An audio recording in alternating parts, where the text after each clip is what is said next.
आमच्या घराशेजारी एक 22 वर्षाची तरुणी राहत होती. फक्त मी घरात असतानाच माझी बायको त्या तरुण मुलीला नेहमी आमच्या घरात बोलवायची आणि आमच्या दोघांना एकटे सोडून ती बाहेर निघून जायची. माझं नाव महेश आहे.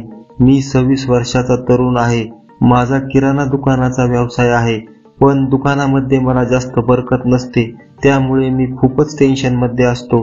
त्यातच 4 महिन्यापूर्वीच माझा विवाह झाला होता. माझ्या बायकोमध्ये आणि माझ्यामध्ये नेहमी भांडणे होत होती. भांडणाला कंटाळून एके दिवशी माझी बायको मला सोडून कुठेतरी निघून गेली. आता मी एकटा पडलो होतो. मी आता एकटेपणाला खूप कंटाळून गेलो होतो. असे 4-5 महिने निघून गेले, पण माझ्या जीवनातला अंधार काही कमी होत नव्हता. मला एका चांगल्या जोडीदाराची खूपच गरज होती. ते माझ्या आई वडिलांना चांगलेच कळत होते.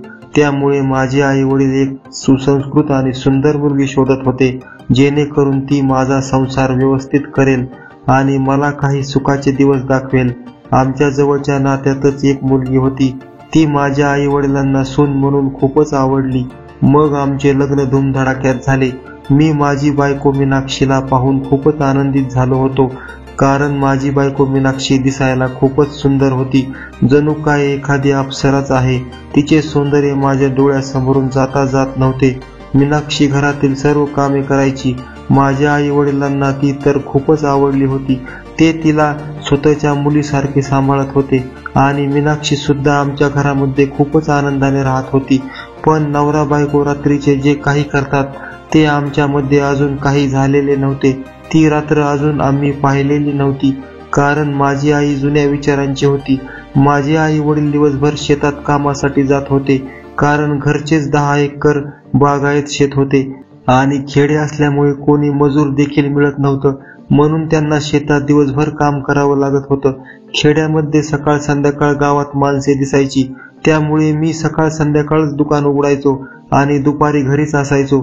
जेव्हा मी घरी असायचो तेव्हा माझी बायको आमच्या शेजारी असलेल्या एका 22 वर्षाच्या तरुणीला घरात बोलावून घ्यायची आणि तिच्याबरोबर गप्पा गोष्टी करायची. असे करता करता माझी बायको हळूच घराबाहेर निघून जायची. ती गेल्यानंतर शेजारची तरुणी आणि मीच आम्ही दोघे घरामध्ये असायचो. त्यामुळे त्या तरुणीबरोबर माझी चांगलीच ओळखी झाली होती. ती सुद्धा माझ्या बरोबर छान गप्पा गोष्टी करायची. प्रत्येक दिवशी माझी बायको तसेच करायची. मी घरात असतानाच शेजारची तरुणी सारिका तिला घरात बोलावून घ्यायची आणि स्वतः माझी बायको काही काम सांगून घराच्या बाहेर निघून जायची. आता तर मला असे वाटू लागले होते की ती आमच्या दोघांची मैत्री करण्यासाठी किंवा आमच्या दोघांमध्ये काही घडवण्यासाठी असे करत आहे. पण मी विचार करायचो की कोणतीही स्त्री आपल्या पतीला दुसऱ्या बाईबरोबर बोलणं देखील सहन करू शकत नाही.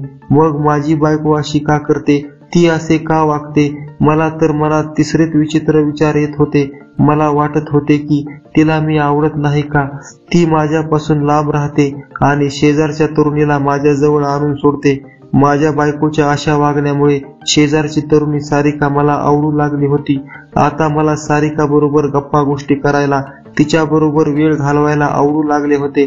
पण मला माझ्या बायकोचे रहस्य माहीत करून घ्यायचे होते. ती नेमकं असं का वागत आहे? सर्व देवकार्य व्यवस्थित पार पाडल्यानंतर माझा 16व्याचा कार्यक्रम करण्यात आला.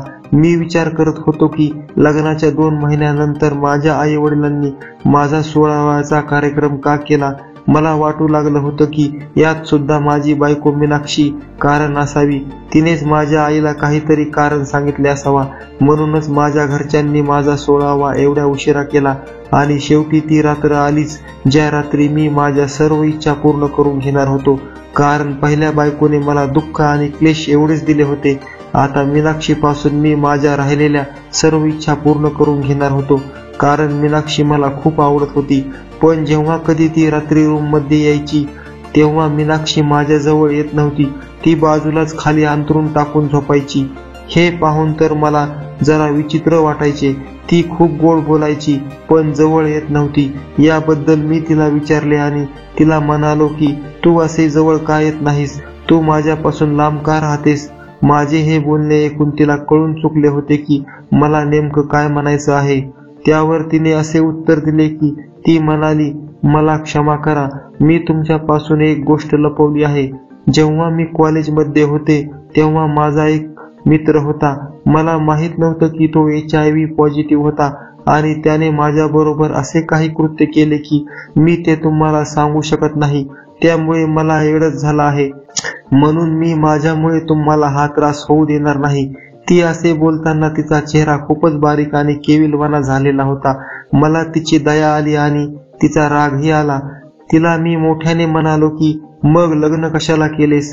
माझे वाटोळे का केलेस? का माझ्या आयुष्यात आलीस? तुला जर असा आजार होता तर तू लग्न करायचेच नव्हते. मी असं बोलल्यानंतर ती रडू लागली आणि म्हणाली की हा आजार मी माझ्या घरच्यांना सांगू शकत नव्हते. जर मी माझ्या घरच्यांना याबद्दल सांगितले असते तर मी त्यांच्या नजरेतून उतरले असते. त्यांनी माझ्यावर नाही ते आरोप केले असते आणि मी त्यांना माझे लग्न करण्यापासून नकारही देऊ शकत नव्हते. कारण मला त्यांनी विचारले असते की तू लग्न करण्यासाठी का नको म्हणतेस? म्हणून मी गप्पच राहिले आणि जे व्हायचे ते होऊ दिले. यात माझा काही दोष नाही. मला माफ करा. मला फक्त तुमच्या घरात राहू द्या. तिचे हे बोलणे ऐकून तर मी सुन्न झालो. मला मागचे पुढचे काही समजेनासे झाले. आता मी तिच्याबद्दल कोणाजवळ काही सांगू शकत नव्हतो, कारण माझी पहिली बायको पळून गेलेली होती आणि दुसरी केली. तिचे असे झाले, त्यामुळे मी गप्पच राहिलो. आता मी उदास राहायचं सोडून दिलं होतं. मी ठरवलं होतं की माझी दुसरी बायको मीनाक्षी ही कशीही असली तरी मी तिला जोपर्यंत ती जिवंत आहे तोपर्यंत तिला जीव लावणार आहे. शेजारच्या सारिकावर मला प्रेम होऊ लागले होते, पण मी आता तिचा विचार सोडून देणार होतो. माझी बायको जिवंत असेपर्यंत मी तिचाच बनून राहणार होतो. मी तिला आता आयुष्यातली सर्व सुखे देण्याचा निर्णय घेतला होता. स्वार्थ सोडून दुसऱ्यासाठी जगण्याची जी मजा असते ती कशातच नसते हे मला कळून चुकलं होतं. कथा आवडल्यास चॅनलला सबस्क्राईब करा. धन्यवाद मित्रांनो.